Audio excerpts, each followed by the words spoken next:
Utah Mormons, Salt Lake. It is illegal to cause a what does it look like? Utah looks like a box, but with a chunk missing.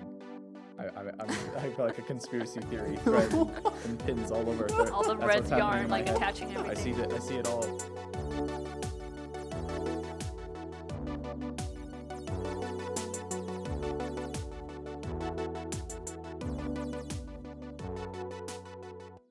Hello everyone, welcome to What's on the Fourth Floor. Today I'm your host, Ethan Goobles, and I'm here with my co-hosts, Carter Walford. Rebecca Fitzgerald. We have a different host today. Yes, it's very exciting. I'm excited. We're all excited. Rebecca has replaced Claire. Only temporarily, it's not permanent. She'll be back eventually. Mm-hmm. She has to fight her way out of the pit that Rebecca threw her into. Yeah, but no one was supposed to know about that, so... Our listeners... Yep. Carter's next. Don't know. We recorded one podcast with another host already, but due to some technical failings, that one won't be airing until after this one. Not just technical difficulties, technical failings. Yeah. But yeah, this will be a reoccurring thing. We're not going to have the same 3 hosts on every single episode. So you all get to hear from all of us SPS members, Society of Physics Students members. So if you really hated one of the hosts before, just wait a little bit. They'll be gone eventually. And with that, let's start our first segment. Our first segment is What's With That, as always. Carter, do you have a What's With That? I do. Ethan, a long time ago, I said something to you that I could see in your eyes you deeply wanted to argue and we're not agreeing with. Ooh, okay. But I'm ready. We saved this for the podcast. I had a good night's sleep last night. A while ago, I said to you that you should always watch the movie before you read the book of some series or what have you that has a movie and a book. It looks like Rebecca's shaking her head right now. So I'm gonna let you get the first shots in. Why do you think the opposite? Okay. You're saying always watch the movie before you read the book. Always watch the movie before you read the book. I would say that, because the original story comes from the book. Mm-hmm. The author put all of their heart and soul into creating that story for you, and then you just betrayed them by watching the movie first. And you get to use your imagination. Like, you can create what the characters look like, what all the scenery looks like in your mind before you've seen the movie, and it tells you what it looks like. Fun fact, though, I don't know if you guys knew this, but when the novel was first invented, I learned this in my English class. When the novel was first invented, the scholars of the day did not like them because they thought that it gave too much information. Like in a novel, you get information about like what the characters are thinking, what they're feeling, and they didn't like that. That they said it pretty much just hands the story to you. And you don't have any sort of kids these days imagination. Don't think enough. But you get to connect with the characters when you know what they're thinking, and it's like you can. You can connect with the characters in the movie too, but it's just on a more deeper level when you know what's going through their head and like how they're looking at situations and. Right. Yeah. I also think in books you have time to stop and think about what you read too. Mm-hmm. I think that's kind of important. Yeah, if you get mad, you just close it, put it away, walk back like 10 minutes later once you've calmed down, and. Right. You get mad at a book? Sometimes. Really? Yeah, if like a character just gets killed, I have to just stop and like. Or they do something really dumb and are like messing everything up. And you're like, stop. Oh yeah. Stop. But anyways, we all love reading books. I guess is what we're getting at right now because we're nerds. But anyways, you watch the movie first because. I think it is common knowledge that the book is always better, right? That's just a good heuristic for everyone. Okay. And so you do agree with us? Well, no. I agree. I do agree with you. The author worked hard on the book, right? And so it is better than the movie generally, and that's why you should watch the movie first. It's because if you watch the movie in a void, you'll like it. It'll be a good movie most of the time. Would you see a movie is subject to its production quality, how much money it had, to generate effects and whatnot.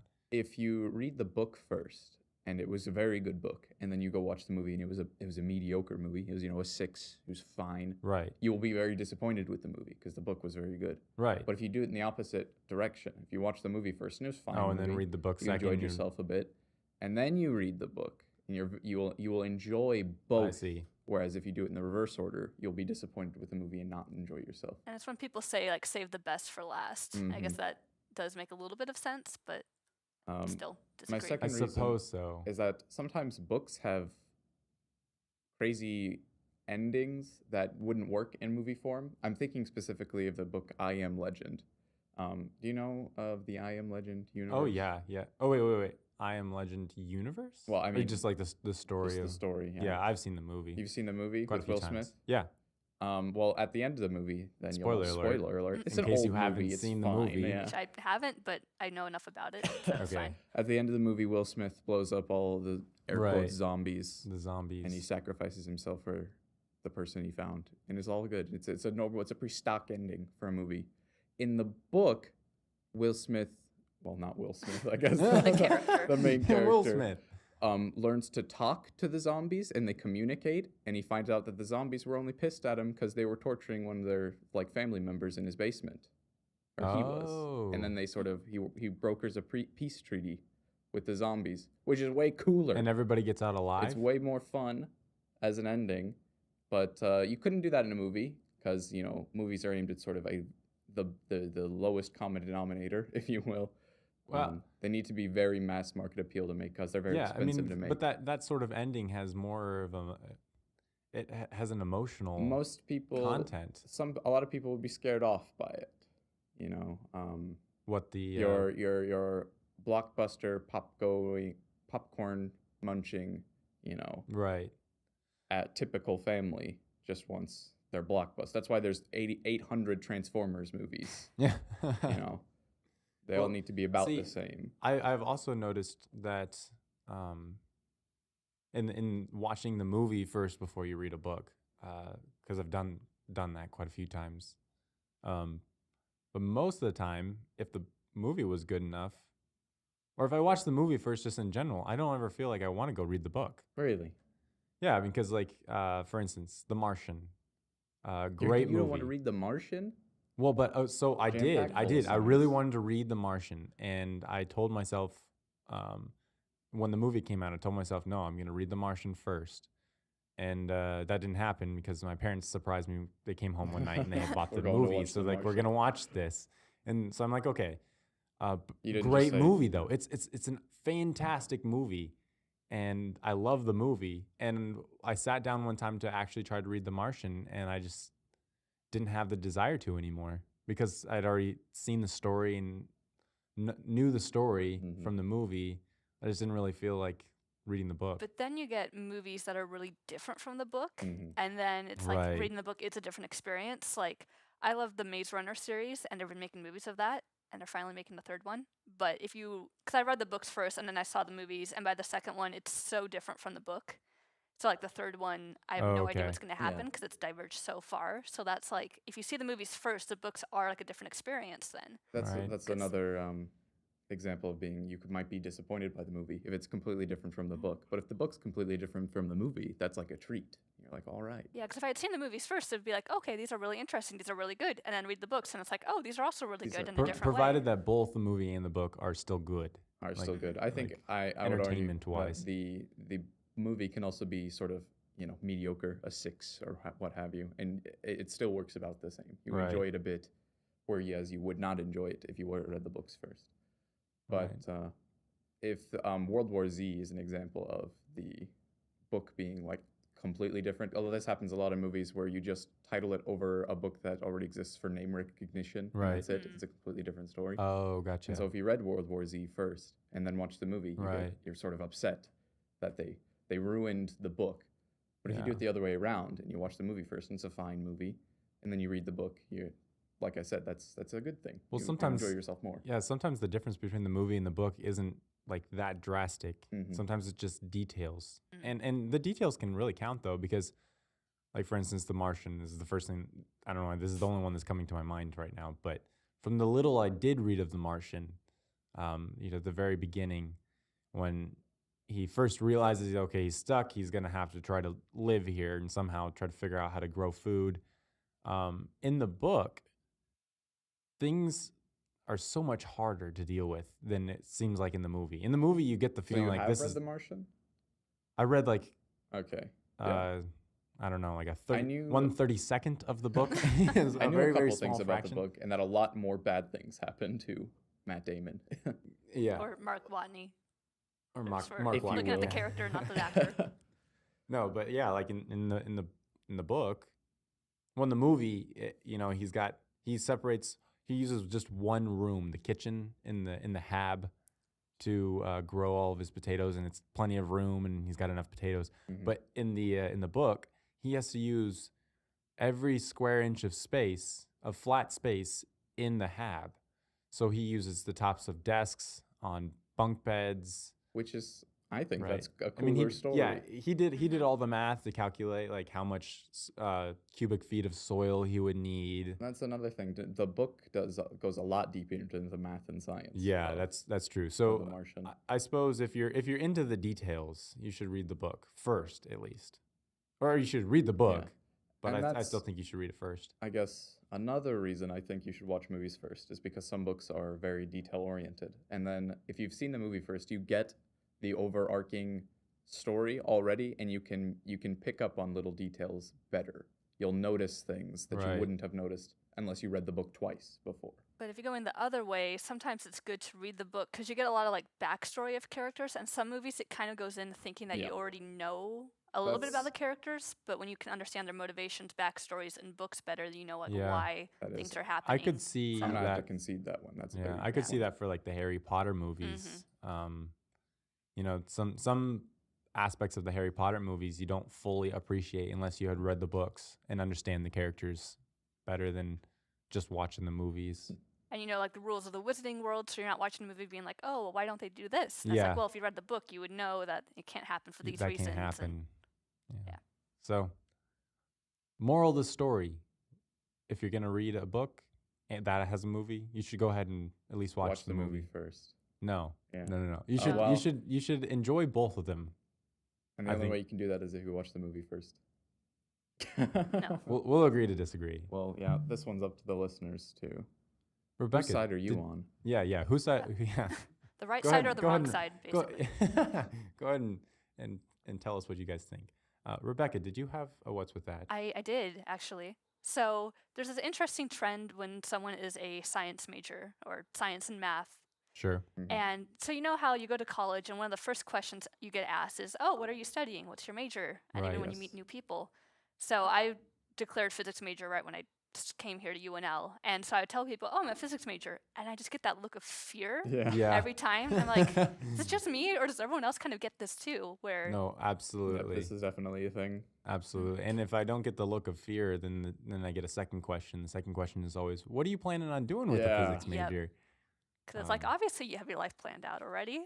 Yeah, I mean, everybody just assumes that. I get so much entertainment out of it because now that I've added math as a second major too, it's like increase the fear and the, why are you doing that to yourself? Mm-hmm. Right. Which well, I guess I hope what the podcast does is to reduce the number of times we get that scary look. Physics isn't scary. It's fun. And we're just people too. Physics is like, a Rottweiler.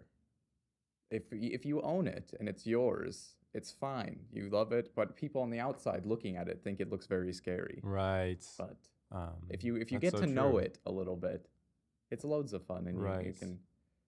Yeah, I mean that it can be like, okay, so Rebecca, you declared physics as a major when you applied for admission. Yeah, so right when I started, I was like, okay, I'm a physics major now. I didn't have to wait like a year or two to figure it out. And, I mean, interesting story. Throughout high school, I had planned on being majoring in aerospace engineering, and so I was looking for colleges that specifically had that degree, which UNL does not. But when I decided I was coming to UNL, I thought, well, I can major in mechanical engineering because that's the next closest thing. So I was declared as a mechanical engineer for a while, but before we started school, I switched to physics, and it was kind of a last-minute change for me. And before, when I was planning on being an aerospace engineer, I did kind of have my life planned out. I knew where I wanted to work and what I wanted to do. But when I made the last minute switch, I didn't have any plans. I was just like, I'm just gonna go with it. So it was scary in that aspect, but I was never scared of the science or the math. I think part of it, though, is people just get like bad teachers in high school, and then it just turns them away from the whole subject altogether, which, you know, really breaks my heart a lot. Because if you have a really good teacher, it can make sense, and then it's not scary or intimidating. But it's not intimidating, yeah. Yeah, I feel that when did you get into physics, or what got you interested in physics? Right. And I have said to people who are not physicists, so I've enjoyed physics ever since I was a kid, and I've heard as a response to this, no, you weren't. What? Yeah, that they claimed that there's no way I would have known like what physics was when I was a kid, and what? Yeah, and I'm like, I watched Cosmos when I was homesick in the 3rd grade. You know, it's always been interesting, but it's not this. It is not only, you know, massive equations scrawled over a chalkboard. You know, physics is just sort of an intuitive way of looking at things and thinking about, you know, the world, I guess. It seems like as a kid you'd be more interested because kids have all those questions about like why is the sky blue? How does that work? And you know? Why does everything fall down? You know, and it's like that's the kind of mind that is a good mindset to have if you want to go into physics, of that questioning curiosity. Right. So kids would actually kids are natural physicists. Yeah, exactly. And I think everybody has that level of curiosity. They just apply it in different ways. You know, if you go up to someone here at the university and they say they're a psychology major, you know, you don't question like, oh, like, you know, why are you curious about human psyche? You know, we just understand that they're curious about human behavior, and that's why they're interested in psychology. And so it's the same thing for physics majors and really science, just the hard sciences in general. That we're just curious about how the natural world works, and we want to learn about it. So. It's interesting seeing the breakdown, though, because I was at a conference a few weeks ago, and it was just a bunch of college students, and they asked us, like, oh, you know, stand up if you're in this category of major. So there was, like, social sciences, which might have included psychology, that had a ton of people standing up. And then they said the physical sciences, which, you know, it's physics, math, biology, chemistry, like just those straight up, not with engineering. And there were, like, 10 of us who stood up, maybe. Oh, wow. Which... It's interesting seeing how like different things appeal to different people, but also the amounts of people it appeals to. So that's like true. A lot of people are interested in psychology, which is why I think it's one of the biggest majors here. And I mean, here at UNL, just the physics majors, I don't know how many incoming physics majors we have every freshman or in the freshman class, but we only graduate like around 10 a year. Yeah, and I think a lot more start as freshmen. And I think, quite a bit more start as freshmen. Maybe physics is scary, and we're just not there yet. It can be, but I think, well, I've heard the upper level physics majors or upperclassmen physics majors talk about it, and I think it's more of the professors in the department can kind of scare people off, as in any department here on university. There can definitely be some specific teachers that will scare people off, but it's not really the major or anything. They still come in with that level of curiosity, the same level of curiosity that got them interested in physics, and they probably leave with the same level of curiosity. I think really early physics, like what you take in like high school, is the most intuitive class you can take. It's sort of learning, if I push something, it will move. If I don't push it, it won't. Right. That's why I really enjoyed physics, is that, you know, early on at least, you don't even have to memorize formulas and stuff, because it's just how you know the world works already. Right. And you're putting that in terms of numbers and whatnot. And then once you learn calculus, it like equations come from each other, and you can see more connections. I think the math is the biggest barrier too. And there's sort of there's a stigma in the world. It's cool to not like math, but which is sad. Because math is cool and fun. Math. We could sit here until we're blue in the face telling people that math is cool and fun, but there's going to be a large section that'll still disagree. Yeah, I'm actually, since Rebecca, you have recently added math as a major. I'm the only one here that, well, of us three that don't have. I have a math minor. I'll finish with a math minor. I've considered a math major, but are you the plan B minor that you just get with physics. Oh, no, you're in differential equations right now, so you get plan A. Sure. Okay. I'll just go with that. Yeah, I mean, I started out with math as a minor, and I have another minor too. So I had 2 minors, and if you have 2 minors in College of Arts and Sciences, you only have to go up to like Calc 3 to get a math minor. Interesting. And I was like, well, I don't want to stop doing math, so we'll just make it a major instead. Yeah. So if you don't believe that math is fun and interesting, you can see that we're fun and interesting and that we like math. So there might be some transitive properties here. And with that, we're going to take a short break here. And when we come back, we'll have the news.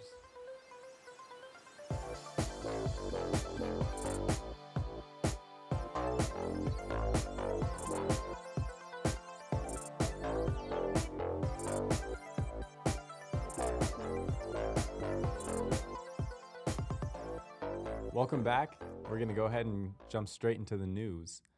Rebecca, you have a news article for us today. I do have a news article. So, going back to the topic of artificial intelligence. So, I think the title of this article really says it all.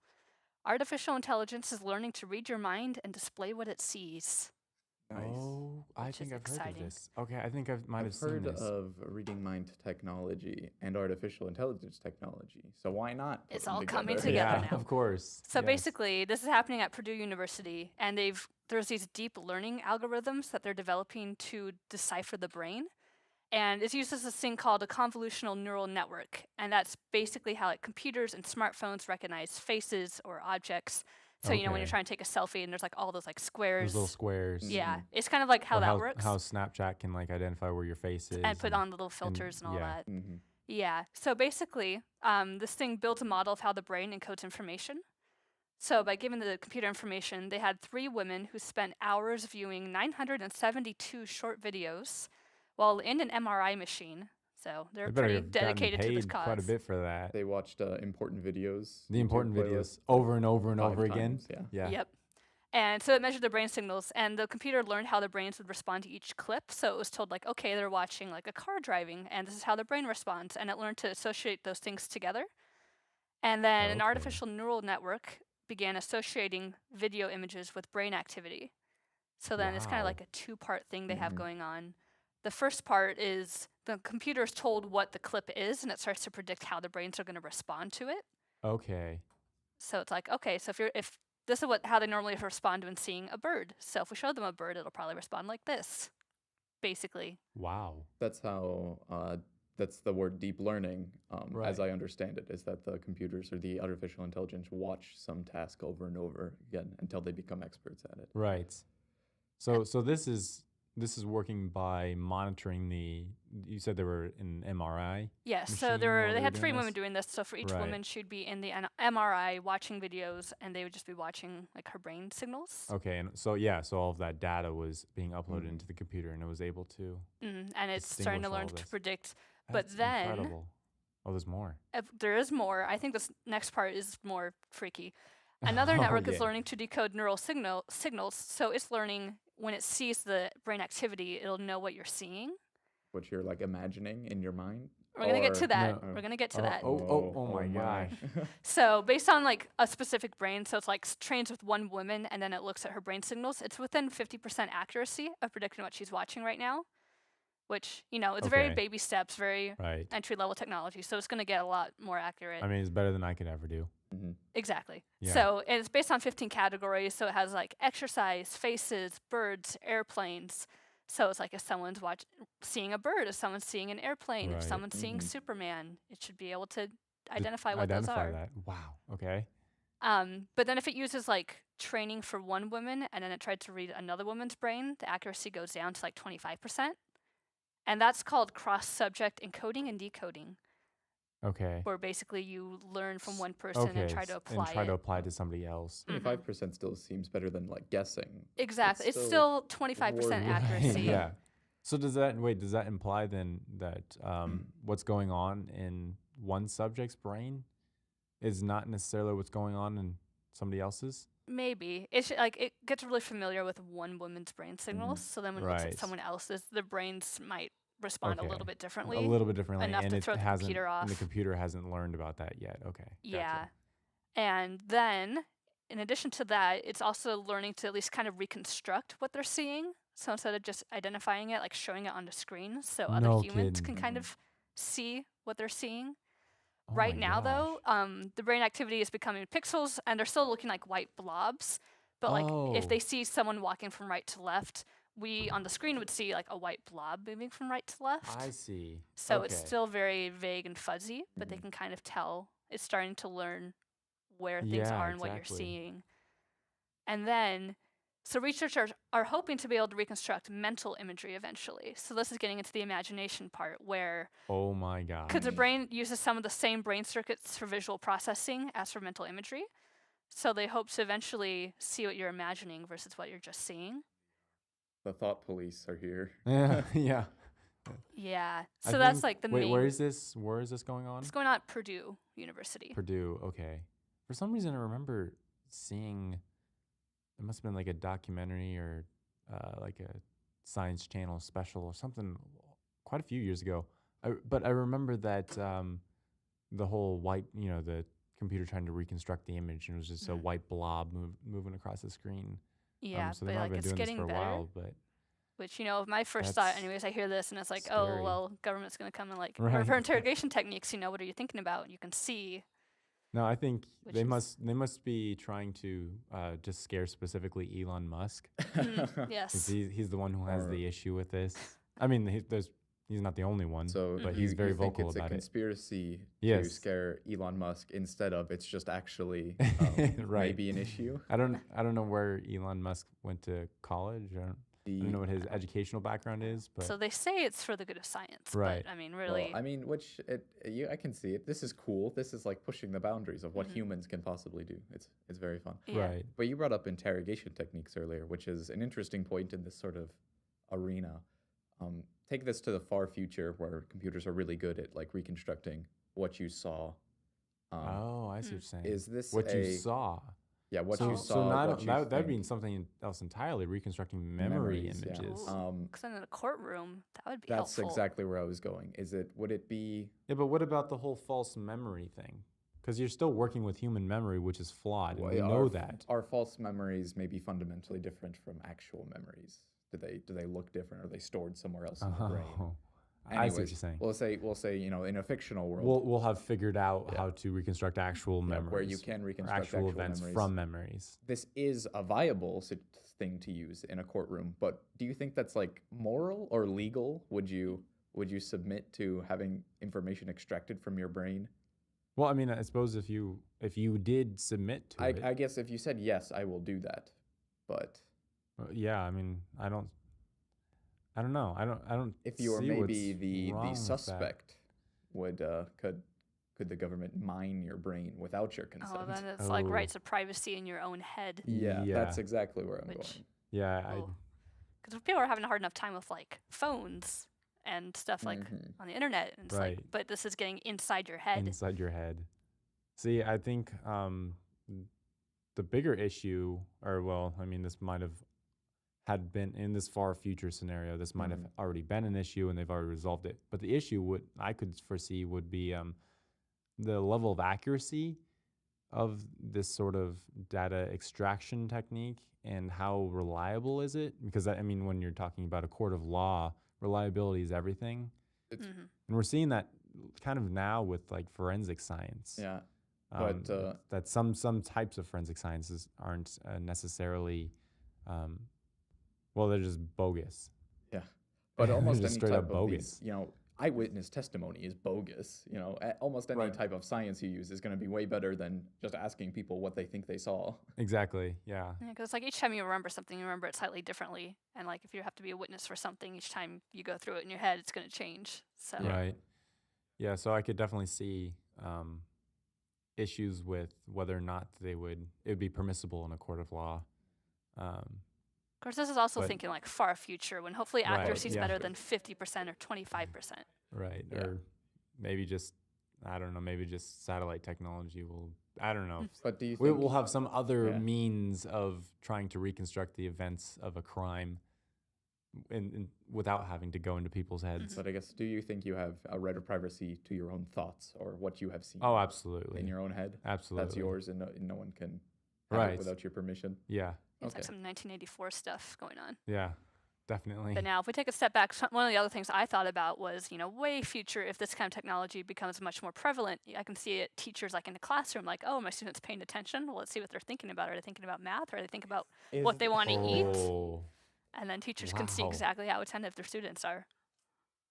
I wonder if you could maybe use this to pinpoint how people are getting confused and what they Well, yes, that's why I thought you were going to take it, Rebecca. Just can teachers try to figure out like what exactly are they getting caught up on? What's going wrong in your thought process exactly? I can like pinpoint it in your brain. Yeah, and fix that. Okay, so a good teacher would think of that. A bad teacher would be like, you're not paying attention to me. But yeah, that would be interesting to see like how they're processing the information and what is the hardest part so they can address it.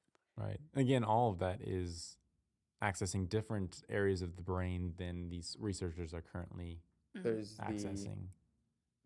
I don't know what the project name is called, but it's like the human genome, but for the brain, where they're trying to map out the entire... Oh, yeah, map the... Yeah. And that's kind of what this is hoping to do, too. And it's also supposed to be helpful for people who, like, maybe have a stroke and really struggle to communicate, like, what they're, like, wanting or thinking about.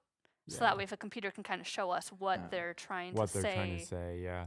with images, that could be helpful. You can do that with people with, I don't know, Lou Gehrig's disease or something, where they can't...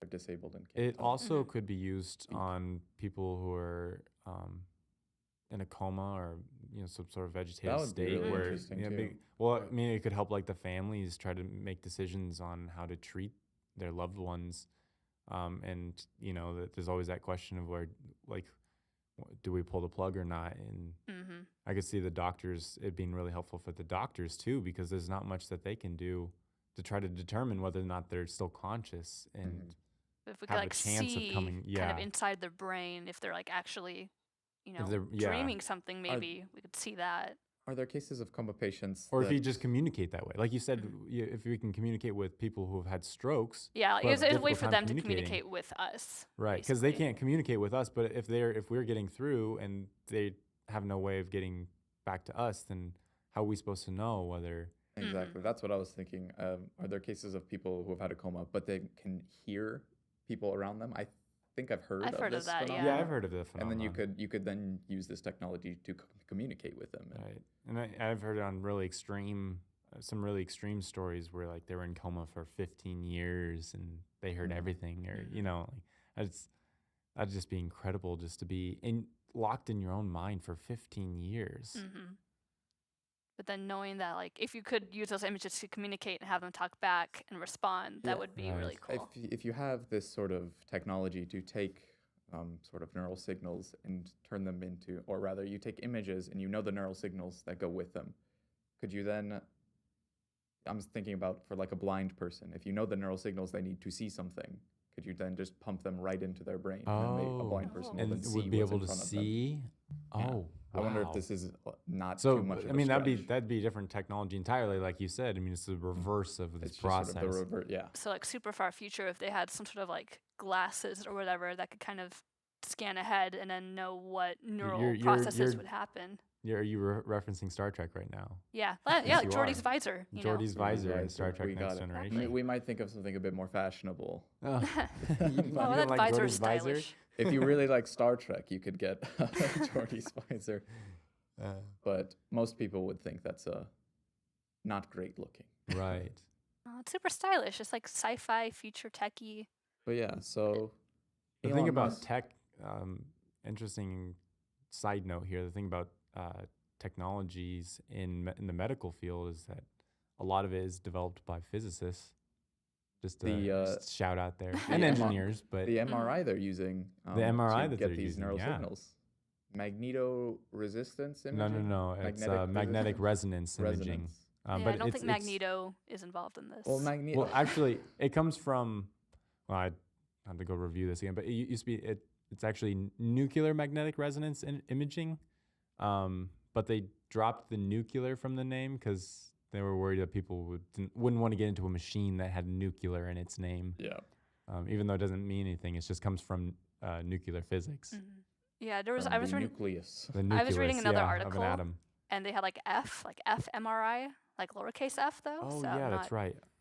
Jeez, I used to know all these for some reason. I don't There's the remember PET why. scan, the positron emission. I don't know the T, but the P in positron and emission. PET scans. Oh, PET scans. Yeah. But there you go, Elon Musk. These aren't all being used to take over the world. We are postulating in this room the benefits of Granted, they could, but responsible future engineers would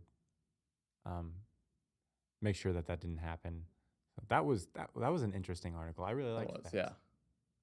I liked where it went to. Right. Yeah. And it's only like 2 weeks old, so still recent. Why don't we ask the listeners then? You guys should tell us what you think this technology could be used for, or what you think, like good and bad. So tell us mostly what you think is what it could be used for, good ways. But with any new technology, there's definitely ways for it to be used badly. Bad. I was thinking because if we can like hash out all the downsides to the technology, then it could help us make responsible decisions and try to avoid them. I was thinking about the sort of sequencing of the human brain, and the Human Genome Project went from, it takes 20 years to... By sequencing, do you mean like mapping the neural networks? Like this? The brain. Yeah, I'm using mapping the brain. because it's the same vocabulary you use in the Genome Project. But it went from 20 years and billions of dollars to map a human genome to now you can do it in like a week with a couple $100. Right. I wonder if we'll be there eventually with sort of mapping brains. For mapping the brain. You can map everybody's brain individually, and I wonder what kind of information that would tell you. Lose this drop off in effect with the sort of mind reading from person to person, because you can just scan their entire brain and know all the nuances of it. Yeah, that would raise the accuracy up, probably. Yeah. I suppose you could technically tell from the map of the brain, like what areas that they're really proficient in and what areas they're not, and level of expertise. That'd be incredible, just to map somebody's brain and like kind of be able to determine their personality. Especially for children too. If you see like where they're more strong, like you can really encourage them to develop their talents at a young age. Right. Or where they're lacking, you can try to help them along in those areas. Again, good teacher uses. Yes. But are we tacitly advocating communism, where we sort everyone into what job they're best at? Oh, again, bad teacher uses. That's a good question. Could that sort of technology be used to divide us rather than help us? Yeah. As always, I suppose. As always, there's the good future and the bad future, and the mediocre future, the middle one where everything's about the same. Where this just never gets developed, and it just kind of stays where it's at. You said this was 2 weeks ago, or when? Yeah, it was about 2 weeks ago when this article was published, so it is really recent. Right. Yeah. We'll have to keep an eye on that, because I want to see if the imaging techniques or the imaging quality I want to see if that gets any better as they keep working on it. Yeah, if they can make the images more distinct instead of just like white blobs, that would be really cool if they could do that. All right, well, we're going to take another quick break.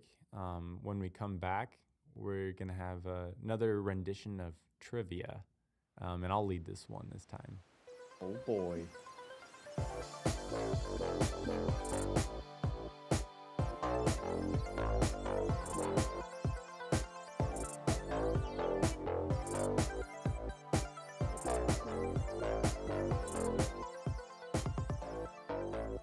And we're back. Rebecca, this has been a lot of fun. Hopefully, I don't know when you're going to be on again, but hopefully, eventually. You're not done with us by the end of this is pretty fun. 40 minutes. I'm not ready to just storm out of the room yet. So. All right. Yeah, well, we've been having a good show so far. So let's wrap it up with something fun. Let's do trivia, Weird Laws edition. You guys look super. It is uber excited right now. It's gonna be great. It's gonna be trivia. It's gonna be fantastic. We're preparing, for the battle. Mentally preparing. Okay. But Weird Laws is a bit of a classic with us, but probably not with the listener. Right. As we have mentioned, well, as we mentioned earlier, we've had lots of technical difficulties. Has required us to drop some of the recordings that we've done, and we have done Weird Laws edition of trivia over and over and over again. Well, you but guys none of them have made. I haven't. So right. This is new yeah, for me. This is so. new for Rebecca. Rebecca's really at a disadvantage, or maybe an advantage. Or maybe an advantage. I'm not totally burned out on Weird Laws yet. So. Well, let me explain the rules. There are no rules. I'm just kidding. No. So I have a list of questions here about some weird laws, and I will ask you individually, one by one. I should have a tiebreaker. Just thought of that. I don't have a tiebreaker. Are there multiple choice? There is one multiple choice. Ooh. I know Carter. I don't know why we always do this. There's always only like one or some odd number. Because who wants symmetry or fairness? Well, so yeah, I'll ask you a question. If you get it right, I'll give you some amount of points, or marbles or stars, and we'll determine the conversion rate as we go. Is there going to be any question that's for all the marbles? All the marbles. Sometimes there is. No. But there might be. Sometimes marbles aren't worth very much, so it's not actually that much of a question. All right, let's get started. First question goes to Carter. I'm ready. The veteran. Here we go. In Tennessee, it is illegal to share what? You have to keep everything G-rated here too. So in Tennessee, I know of Tennessee for country music. It's the only notable thing I can think of Tennessee for. So it is illegal to share something cowboy-y. How about cowboy hats? No, lassos. It is illegal to share a lasso in Tennessee. You just can't. Yeah, you can't both lend your lasso to your neighbor. Yeah. I mean, you can lend it, but you can't both be using it at the same time. I feel like that'd be difficult to do anyways. Exactly. So we want to deter people from I don't know, missing their cattle drives. All right. Well, right after we get done with trivia, I think we should send Carter to Tennessee to see what it actually is like there. And apologize to all people from Tennessee who might be listening to this. We sincerely apologize. In the meantime, is that your final answer? That is my final answer. Okay, you're definitely wrong, bud. You gotta think more modern age. In Tennessee, it is illegal to share your Netflix password. Oh, that's so sad. I mean, I bet people do it anyways. Oh, yeah. How would they catch them? Because it's not like you're walking around outside being like, hey, everyone, I'm sharing my Netflix password. I don't know how they enforce these laws. Only Netflix, so you can still share your HBO Go account and Hulu. And Hulu. Yeah, it's just your password, apparently. I don't know whether they had a large spike in the or maybe Netflix was just noticing that they only had like 2 accounts. And like 10,000 people in using Tennessee. It. So I wonder if it's illegal to voluntarily sort of give away your account, but it is not illegal to hack someone's Netflix and use it. That would be interesting. That would be an interesting turn of events. Let's go to the next question. This one's for Rebecca. All right, here we go. The next time you're in Green, New York, please do not do what while walking backwards on what? So this is there's 2 parts to this answer. So let me read it again. Next time you're in Green, New York, please do not do what while walking backwards on what? I know New York has a weird law where you can't put an ice cream cone in your back pocket. So that might be my first. I know there's something where you can't do walking backwards along the sidewalk or the street. So we'll go with sidewalk for the second one. So in Green, New York, it's illegal to have an ice cream cone in your back pocket while walking backwards down the street. Is my final answer. Wow. That's incredible. I just realized we didn't talk about Carter's points. We'll just go ahead and say 0. That was a hard one. Nice. That was incredible, Rebecca. Apparently, it is illegal to eat peanuts while walking backwards on the sidewalk. So she got half of that right. Hey. Yeah, I'm just impressed. I'm just straight up impressed with that one. We'll go ahead and give her really close. A marble and a half. Because I had food. I had the idea of food in there. And walking backwards. Yeah. I would have done chew gum because that's like you can't walk and chew gum. Maybe it's New York City. It's somewhere in New York where you can't have an ice cream cone in your pocket. I'd have to look that up. That's pretty pretty interesting. With most of these, it's just like, why? There's got to be a story, with all of these weird That laws. one person who did it and then had to ban Someone was doing it. something with peanuts while walking backwards. Again, Carter and I have heard, and Carson, our sound engineer, have heard a lot more weird laws in the last your couple average weeks. bear.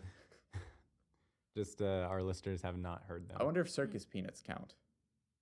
Oh, good Is it question. like any peanuts or is it like the big marshmallow? salted peanuts? The loophole in the law.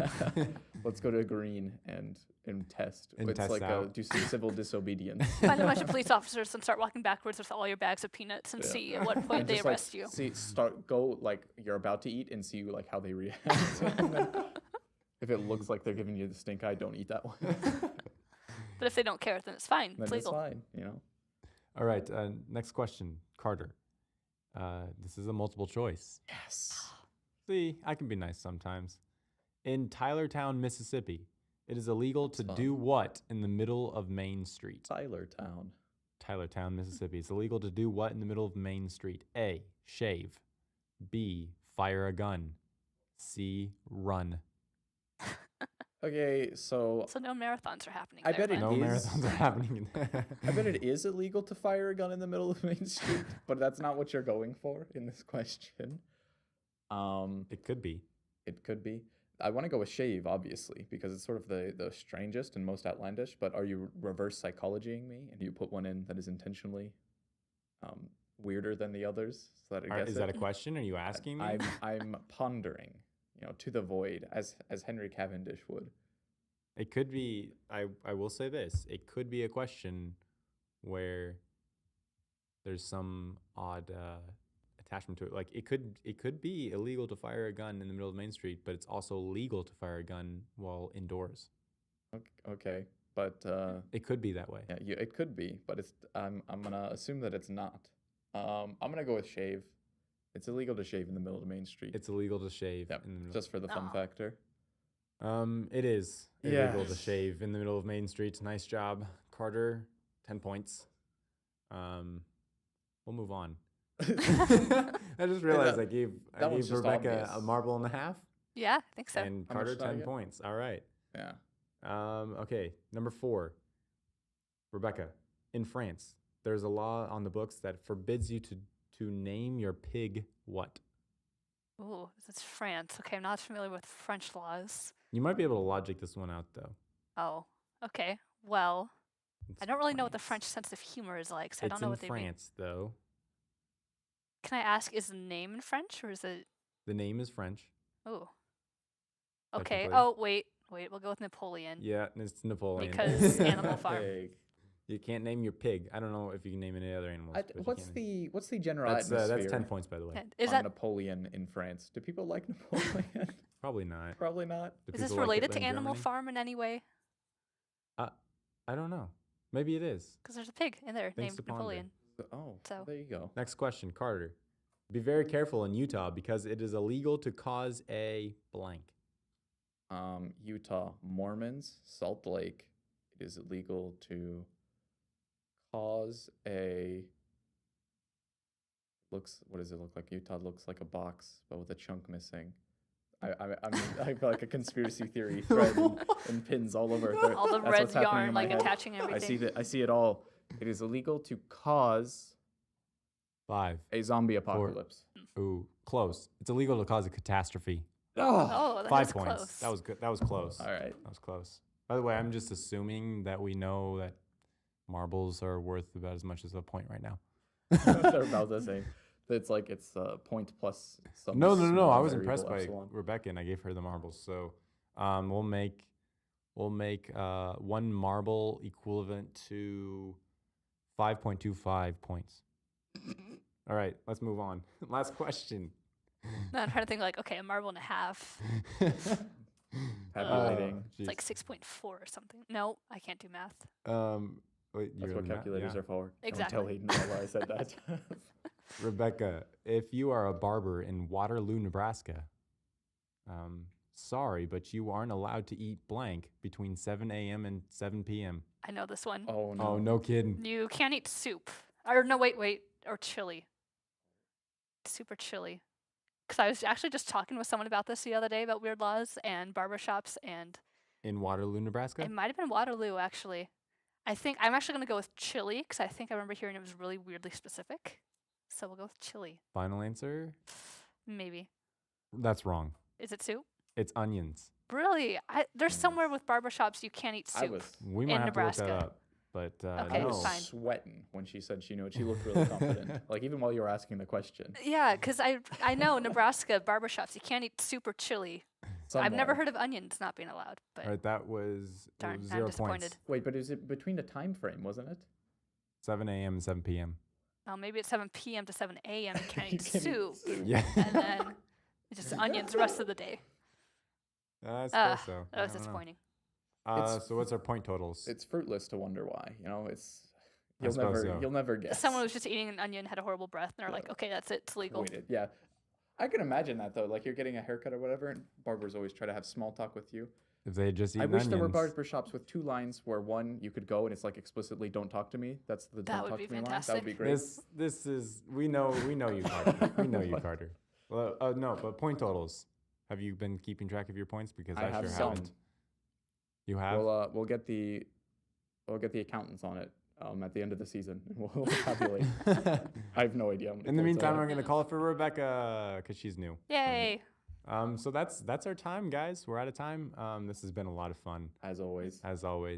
To our listeners, we want to hear from you. So go ahead and write at us in the comments or check us out on Facebook and Twitter. In the meantime, you've been listening to What's on the Fourth Floor. What is on the 4th floor, guys? It's where the robot army lives. It's where the AI is. It's all reading our minds from the 4th So floor. there's already AI. It's already been developed. That's where they're hiding There's it. going to be a Right. war between Nebraska and Purdue. We're developing our AI. That's how our physics professors.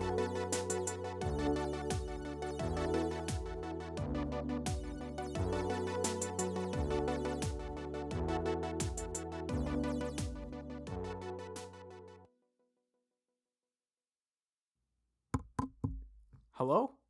If you're still here, it's because you're looking for more. If that's the case, check us out on Facebook at What's on the Fourth Floor and Twitter at OnFloor4. Again, that's Facebook, What's on the Fourth Floor, Twitter at OnFloor4. That's at OnFloor, the number 4.